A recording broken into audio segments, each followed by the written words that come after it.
What's good YouTube? It's your boy Don and I'm back again with another dope video. Welcome back to my YouTube channel. As you can see, I'm still live here at the LA studio making some beats for a few artists. So in today's videos I wanted to talk about 7 things you need to get in order to start with your music production. You might be aware that nowadays you don't need to have like crazy fancy equipment to get started making music, you know. So number 1, you need a computer to get started. Nowadays you can get like, you know, a pretty much affordable computer with a decent CPU that can handle your music software and all. And just keep in your mind, like, getting a computer is one of your biggest investment because that's what's gonna handle your everything. So choosing the right computer is really necessary to get started with music production. I recommend you to get something faster, like, you know, like from i5 to 50 GB. That's already enough. 16 GB of memory RAM, and yeah, man, I believe that's enough to handle any music softwares like Ableton and FL Studio. And number 2, you might need it though, because in order to make music with the computer you need a software, right? So these kind of softwares, they are called DAWs, D-A-W. That's what you're gonna be using. Like for example, me, I'm using Ableton Studio, and I have friends that use FL Studio, Logic, and also choosing the right DAW is like actually depends on you, man. Like if you feel like okay, FL Studio might be easier for you, go ahead and get it, man. Because at the end of the day, it's not the software that's gonna make the music, it's you and your inspiration. So keep that in mind. Number 3, you need a sound card. Nowadays, sound cards are pretty much cheaper than it used to be. You can get like a Focusrite for, I mean, something like this. You can get it for like what, $120 or something like that. You can even get cheaper from Behringer. Behringer, they have like $60 brand new sound card, like one output, not 2 outputs for the mic and the guitar. And for example, if you have a microphone, you cannot like, well, I've seen some people plugging directly the microphone on the computer, but nowadays, like not even nowadays, like in music production, if you want to have a decent sound, you need to have a condenser mic. So this condenser mic, what they do, they require phantom power, and your computer was not made with this phantom power included. So you need that sound card to boost the signal of the microphone and to give you the audio outputs. And number 4, you need headphones. In my case, I'm using this. So this is like, yeah, man.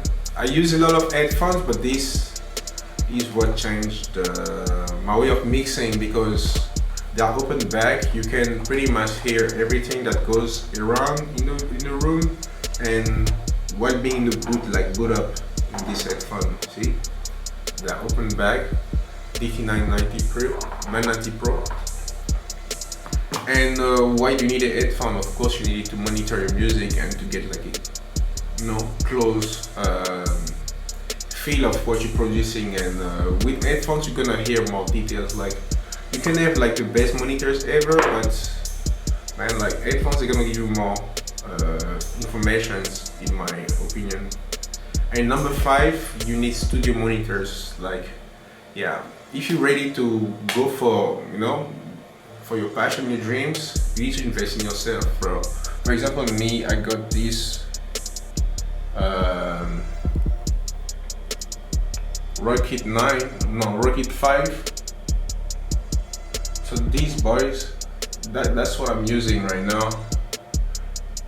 I might upgrade it in the future, but I think it's good enough because I still live in my flat. It's not like it's an office or anything like that, so I cannot pump the volume like crazy, you know, especially during the night. That's why the headphone came first before the monitors, because with headphones you can work 24/7 without disturbing anyone, man. And you can make decent music just with headphones though. And at number 6, we're gonna be talking about MIDI keyboards. I know some people might say, well, MIDI keyboards, you don't really need that, you know, you can work from your computer key and stuff like that. I'll say no, because the MIDI keyboard is gonna give you like that physical feel between you and your DAW to get started, because this video is all about getting started. So if you really wanna be connected to your DAW, you need at least a MIDI keyboard, you know, to feel like you really playing some instruments, you know, like to give you that analog vibe. And trust me, if you pick like a good keyboard, that might help you and motivate you to make better music instead of working from the keyboard of the computer. And at number 7, I'll be talking about the microphone. If you're planning on recording yourself or your friends and stuff like that, I will recommend you to get like a decent microphone. Well, nowadays, like, they are pretty much nice. Depends on what you're aiming and how serious about you are about your music. For example, me, I have like instead of 3 microphones, I have a MXL 990 Pro, MXL 993. I have a Rode NT1A, and soon maybe in a month I'm gonna get a SM7B. So yeah, man, like, I have a collection because yeah, you can have one pair of one microphone is gonna be enough, but as me, I'm trying to get serious about my stuff and stuff like that. I always upgrade my equipment because yeah, man, it helps you to go professional as well when you start seeing that your music is turning into an investment, and people are gonna appreciate as well the fact of you having more than an option. So yeah, guys, that was it. That was my list of 7 things you need to get started with music production. I hope this video helps you guys and will make it easy for you to know from where to start with music production. And if you like the video, just drop a like and click subscribe if you want to see more of this, because it motivates me. And yeah, because I love what I'm doing, man. Like, when I see people giving me nice feedback, of course I want to upload more. So I hope you guys liked whatever I just shown you today, and see you guys on the next video. Peace out.